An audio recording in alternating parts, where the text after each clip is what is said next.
Hey, good morning. Welcome to Community Focus. We're in LaGrange, Georgia. Actually, I'm at the state capitol, as you can see behind me, and so is my assistant, Faith. But the rest of our crew's down in LaGrange, Georgia. We're going to learn all about LaGrange today. Faith, you been to LaGrange?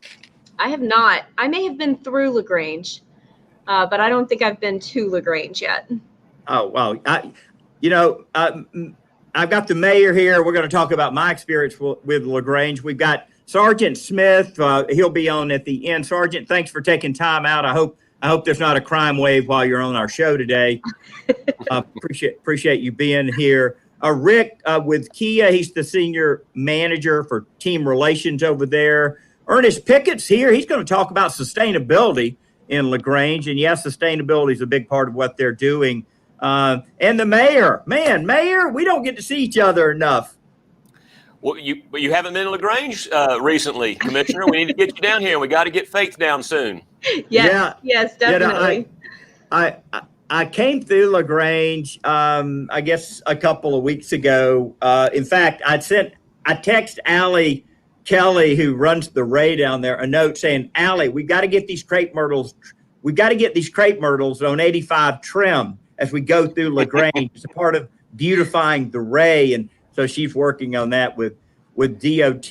Mayor, I went to North Clayton High School, and we played LaGrange in everything. I mean, I ran track down there, and our football team, went down there. So I was back and forth to LaGrange with activities. You guys are very proud of your school system, as well as you've got a college there, right?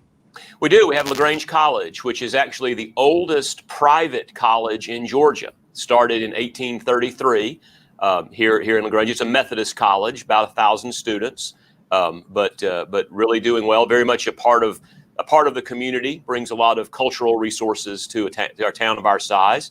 So we can claim to be a college town, and yes, we have a great history with our public school system. I'm a LaGrange High School graduate, class of '91.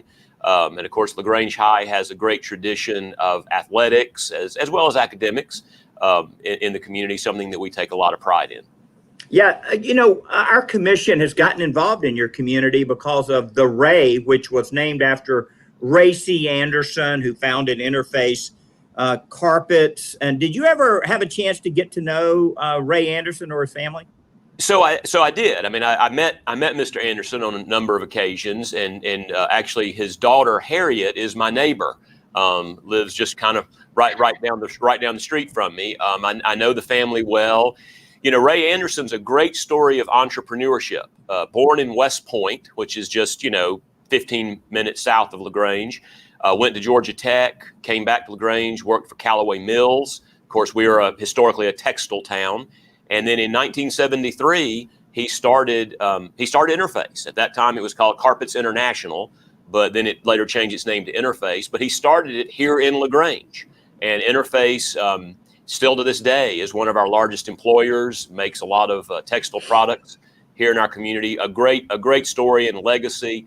And then, of course, Ray Anderson became a leader in the early days of sustainability as it related to manufacturing and industrial manufacturing. In the 90s, he served on President Clinton's Sustainability Council and really led the idea that industry can also embrace environmental sustainability. Faith, you've met Allie Kelly, who directs the Ray. She lives down in Serenbe, just a little north of LaGrange.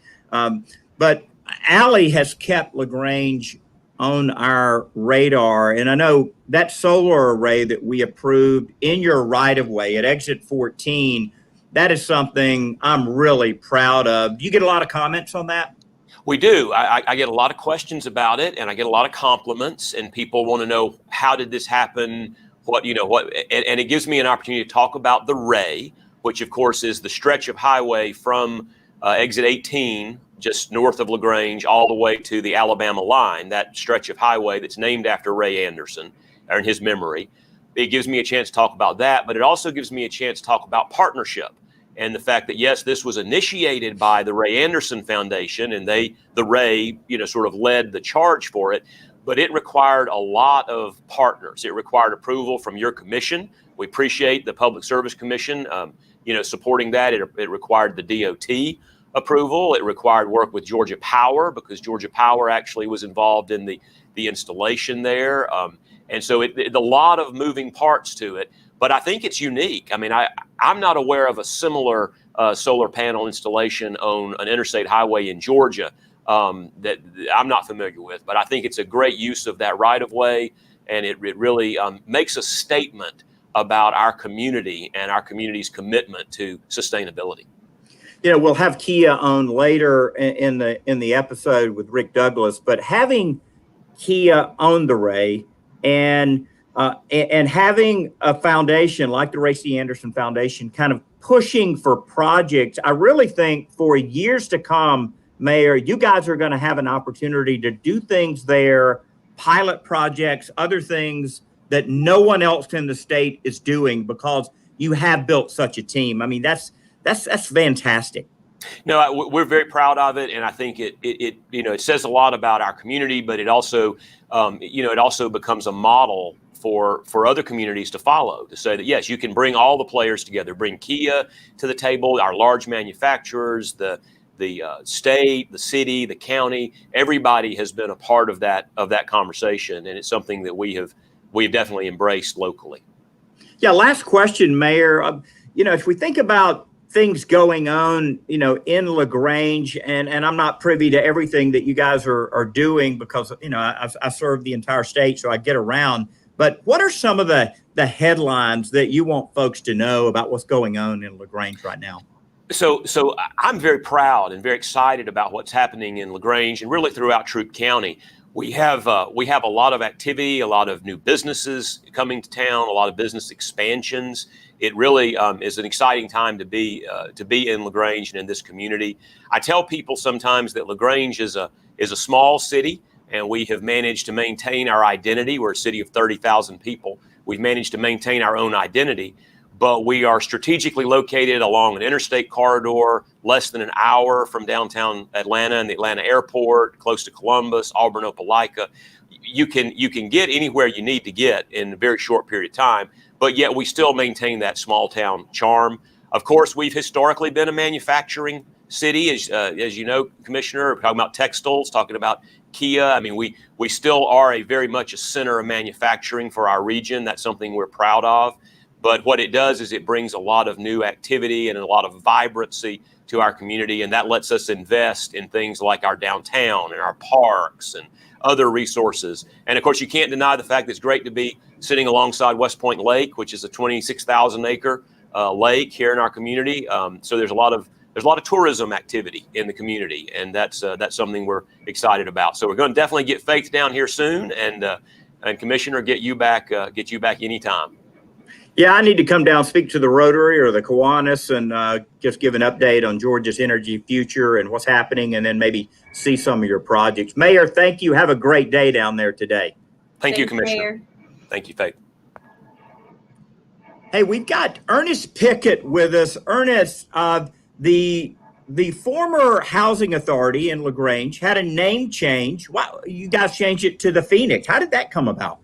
We're changing our views, and we've changed our focus. We've changed our we've changed our image. So the Phoenix was how can I say this? The Phoenix came in as we actually grew.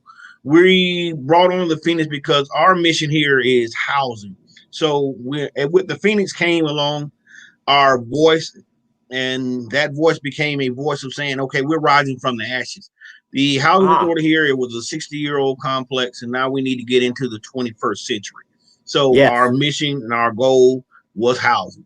And our main goal in that housing is better, sustainable housing, quality of the housing that we actually provide, the sustainability and everything. So the Phoenix kind of goes along with that when we actually started our developments and started to improve and change.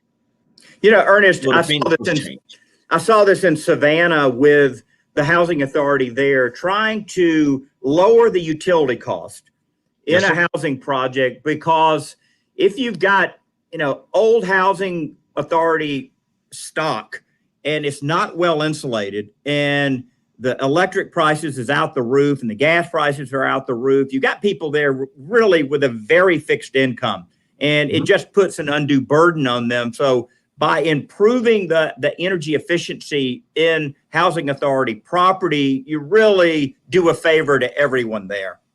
Yes, sir. That was our number one goal, to improve the envelope. And that's what you're speaking on now, the envelope of the homes, the leakage, the quality, the energy cost that's actually going through the walls and windows and stuff. So that was one of our missions, to improve the house itself. The homes are that we build now, or that we have built, the renovations that we've made are all based on energy efficiency and energy improvements. So that is better envelopes, better windows, doors, ceilings, sealing up the homes and furnaces, the equipment that's installed, the water savings, basically low level flush toilets. So we've made all of the necessary improvements that we can, and we're still looking at how many more that we can actually provide. Yeah, I think this is really important. I know even in Savannah, they had some solar thermal that actually heated the hot water, and they had a team of folks, a Jewish guy down there named Martin Malaver helped them do that. He was a builder. He also built the first LEED Gold McDonald's at the Abercorn Commons Plaza. But you guys have Michelle Moore and Groundswell. Just a shout out to Groundswell. Michelle's from LaGrange, lives in DC now, but she's never forgotten about her community, and she continues to reach back. How cool is it to have someone like Michelle to work with and kind of coach you? Michelle is great. Michelle is a great person. She actually introduced us to the Smart Flower product itself through a collaboration with Solutions Group. They obtained a grant, and that grant helped us provide the Smart Flower, which is here at the office, which is compensating here for the energy consumption that we use in the office. So on a daily basis, there is an improvement here at the office to where we can actually save. Plus, we can actually have the community come by, which we did, for them to actually see what solar looks like. And these are just small systems. You can place them in your yard. So we were kind of the, how can I say it? The boost to it. The connection point. So her and Michelle, my CEO, Ms. As I heard, and Michelle Moore actually were went to school together, classmates. So we took that as a plus. Michelle loves her community as she does. So she brought the product here. We installed the product here at the office. We've actually continued to work with them through another group called Solar Time. So we've had some different collaborations with Michelle, and Michelle is continuing to work with us here in LaGrange on energy products, clean energy. Yeah. And Ernest, you've got Kia right there in your backyard, a company very committed to sustainability. I know I'm going to be doing a big event up in Gwinnett July 1st called the Asian Impact on Clean Energy. And if we think about what Kia and other Asian companies have done with solar, with battery, with electric vehicles, it's been fantastic. Ernest, I want to thank you for your leadership down there. I got to get down there and see that solar flower. I love those. Cobb EMC has one. I had a chance to see theirs. I need to come down and get a selfie by your flower and post it out there. Welcome. Please come on. Yeah, thank you. We'd love to have you. Yeah, appreciate you being on with us today. Hey, Rick, how's it going? Good morning, Commissioner. How you doing? It's good to see you. I'm doing great. Yeah, Rick works at Kia, Senior Manager for Team Relations. Rick, I leased a Kia Soul EV. I was one of the first ones in Georgia to get one when you guys introduced that product, 2015, and drove that Kia red and black Georgia Bulldog colors. I drove it for 3 years, had a chance to bring it down to your area there. You guys had worked with the Ray, you made an investment at the rest stop. And so as you come in from Alabama to Georgia at that West Point rest stop, there we have a big solar tree and a free electric vehicle charger. And Kia was just welcoming EV travelers to our state. How cool is that? That is a good program. We're extremely excited to be partnered up with Array and all the things that they're doing. It's been a good ride with those guys. Yeah, Allie's here at the Capitol every time the doors open during the legislature. So she's really advocating for the area. And of course, Kia is such an important company in the state of Georgia. And, I was looking at Cox Automotive's economic analysis, and Kia has gained so much market share. How are y'all doing that?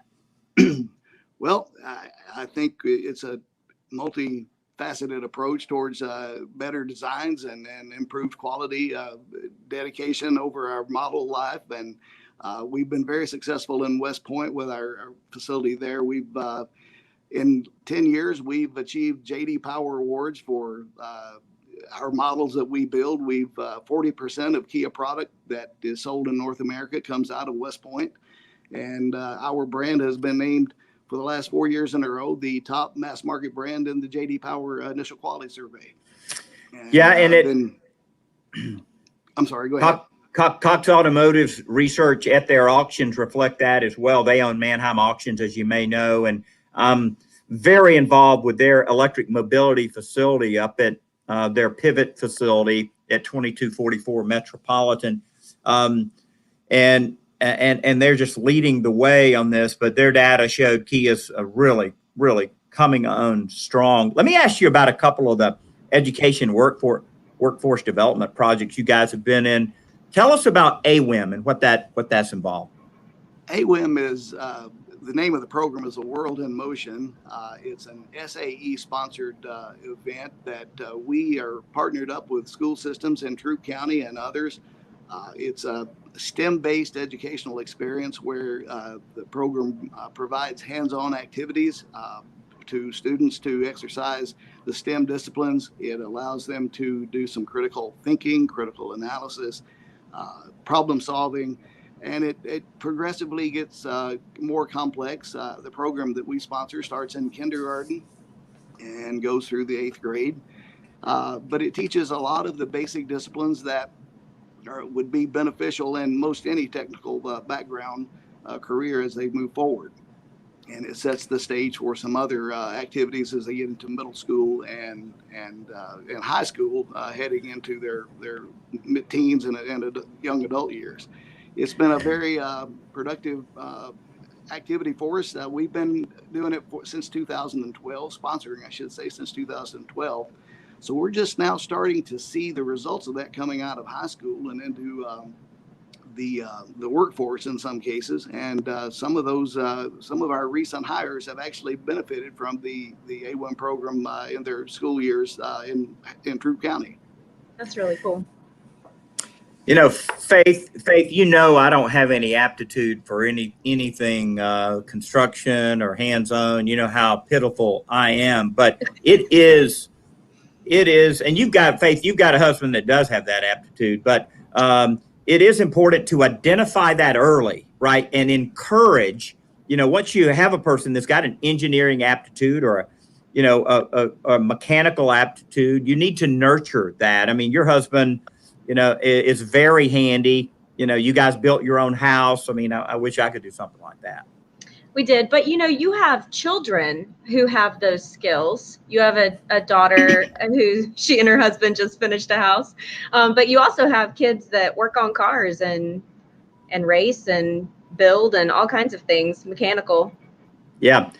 It skipped a generation. Yeah, it skipped a generation. Yeah. Rick, let me ask you about the Think program. We'll wrap up with this. Tell me a little bit, because you guys have invested over $2 million in that program. We have. It's a very well-run organization. I think it's a model of its kind in the state and designated as such. The school system there has done a really good job. The community has supported it. But it's a college and career academy that allows the students and anybody in Troup County, any student, I should say, in Troup County can be a part of it. But they have a variety of career paths that the students can explore mechatronics, engineering, health services. They have international business. They have gaming, a number of different career paths that the students can explore in their high school years, and they can see if the interest of that career is something they want to pursue as they continue their education beyond high school. We are a founding partner or a founding sponsor of the Academy, and we've enjoyed a very good relationship with the school system as well as the community leaders in Troup County. We're proud to call it home. It's good to see Mayor Thornton on earlier, but he and Mayor Trammell and Stankiewicz, we've enjoyed a very positive and productive relationship with those gentlemen throughout our existence here in West Point. Well, I've toured the plant, I think 3 different times, and it's been a year and a half. So has the plant grown in a year and a half? We have done a lot of work in the past year and a half, despite the COVID pandemic. It did hit us a little for a few weeks back in the summer of 2020, but we're back to running. We've had some expansion in some of our equipment. We're going through about to go through a corporate image change that will change the way we look in the public. So it's been a very exciting time and a very busy year despite the pandemic. Wait a second. Corporate image change? This is breaking news. Well, I mean, I love the little, cartoon characters. You remember the commercial that Kia had with what was it? The mouse or that jumped out with a parachute and landed in the car? The Hamstars. Hamstars. Mouse, hamster, rat. I guess there is a difference between a hamster and a rat, for sure. Yes, the tail is a big difference. Did you have a hamster growing up, Faith? Oh, I had all the hamsters, but we weren't allowed to have rodents that had rodent tails. So hamsters and guinea pigs were the only acceptable rodents in my household. Okay, I'm learning something here. Rick, look, we got to have you back on to talk about this image change. I mean, I don't see why Kia needs to change anything. I mean, you guys are doing great. We are looking to the future for the next generation of automotive products. So it's an exciting time to be in automotive. So stay tuned. I tell you what, Rick, I've had 5 EVs. This summer, I'm going to be shifting away from my current EV, which is a Chevy Volt. So I've had Nissan Leafs, Kia Soul, Chevy Volt, and I'm going to be turning that in and getting something and wrapping it. I'm going to be wrapping a car as we go into my election cycle next year. So maybe I need to go back to a plug-in Kia of some sort. What would you recommend? I think we will have, by the time you're ready to do that, we'll have several options that you can pull from. So okay. All right. Well, Rick, thank you so much for being with us. Thanks for all you guys are doing down there. I really appreciate you. Thank you for having us on. Enjoy. Thanks, Rick. So our next guest is Sergeant Stuart Smith. He is with Troup County Sheriff's Office. He's the public information officer down there. And we always try to do a spotlight on human trafficking. It's an issue that's very important to the commissioner and to myself. And that's what Sergeant Smith is here to talk about today. Sergeant Smith, what's some of the training that your deputies receive around human trafficking? There's actually a 2-hour block that is offered by the Georgia Public Training Center in Forsyth. It's actually it's an online version that you can take, and they keep that open year round. There's also in-person training that takes place.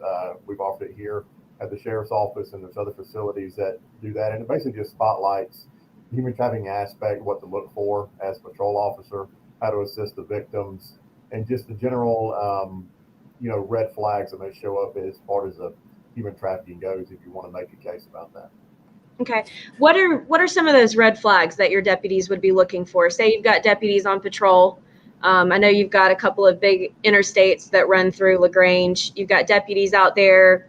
What are they looking for red flags for human trafficking? We do have Interstate 85 and 185 that go through Troup County, and we're one of the few outside of the metro counties that have 2 interstates. And so it's just, I mean, it could be a red flag that the driver may be showing. It could be something a passenger is showing. And if it's something that the deputy suspects, and they will try to separate the driver from the passenger and just try to talk to them on the side of the road and just see kind of what signals they're giving. And just through their training, they're able to pick up on certain things like that without going into too much detail. Right. So tell us about, I know there was a big operation that you guys did, an interagency operation last year that was focused on human trafficking. Can you tell us about that a little bit? Correct. Back in October of 2020, we partnered with the Coweta County Sheriff's Office, the Noonan Police Department, and some Homeland Security investigators targeting human trafficking. And there were 11 cases made, and it ranged from pandering to possession of illegal narcotics, to firearms, prostitution. And those were 11 felony cases. There weren't any human trafficking victims identified through that, which I guess was a good thing that we didn't find any.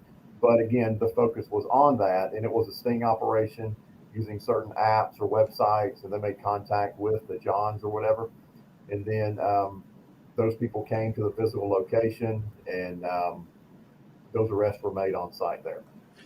Faith, Faith, let me just jump in here and say that, these stings and reverse stings that our law enforcement is doing and what Sergeant Smith did is really important, because that John that they arrested in that particular operation may then reach out to an underage girl in his next purchase or the previous one. So, we just have kind of a moment in time, a sting operation where they got who they swept up, who was there at the time. But these people aren't doing this in isolation. It's not like, this was a one-time experience. We know that, that these perpetrators are doing this on a regular basis, and they don't care about IDs. They're not asking about age. And we know that the folks that are selling the girls lie about it, right? We saw a 14 and 15-year-old rescued on the Unholy Tour, Sergeant Smith. They were being advertised as a 22-year-old, and they were 14 and 15. So we know these guys are liars. And so, man, you're doing good work down there. So just because you didn't sweep them up in that moment didn't mean you didn't save the life, possibly of a girl or put a guy away who was about to purchase underage sex. Yeah, and we're very aware that Atlanta is a major hub for human trafficking, not just the illegal narcotics. And so with our interstates, with 85 that goes straight to Atlanta, we're very aware of what goes up down our interstates. And we've got a team of deputies that are dedicated to, traffic enforcement, illegal narcotic enforcement. And if they can, intervene in some of these situations, that's what they're out there to do. Just for anybody that doesn't know, what the charge of pandering, what is pandering? It's just basically one that solicits one to perform a prostitution act. So that's the Johns, correct, right? Correct, yeah. Yes. Yeah. So, we've got all of these spas in Atlanta and up and down the state, and, I've said on multiple occasions, and we've had district attorneys on with us on the Unholy Tour. Basically, these are brothels disguised as spas, and there's Johns in there that are asking for the quote happy ending, which is the sexual encounter.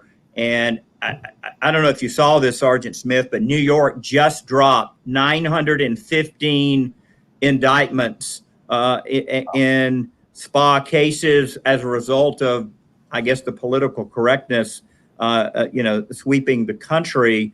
But we've got women being abused, both, Asian women in spas and Hispanic women in cantinas and, African-American women, in cheap motels, Caucasian women. I mean, we need to go after these guys with a vengeance. And I know our Attorney General, our GBI director, guys like you and your departments. I mean, we just can't, we can't stay ahead of it. There's so many of them.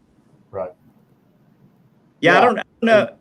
Yeah, go ahead. Like I said, we didn't make those cases, like you said, but if those guys were intentionally trying to do that, the human trafficking, maybe we made a statement at that point, at least to those 11. And it was a big press release that I did. And hopefully, it sent the message to the others that we're out here doing that. And we also have the other side, our ICAC investigators, Internet Crimes Against Children, they do a fantastic job on tracking these people down as well. Yeah, I know, Faith, that one of my daughters is, works at the Justice Department and works in this area. And she's putting guys in prison about once a week. Older, white men mostly, white men, 50s and 60s, trying to buy sex with underage kids, having child pornography on their devices, and sometimes making child pornography, in the basement of their house. I tell you, there's not a harsh enough punishment for it. Thank you, Sergeant, for your great work in your department there. We always Mayor, we always talk about this issue because it is a blight. It's a blight on our state.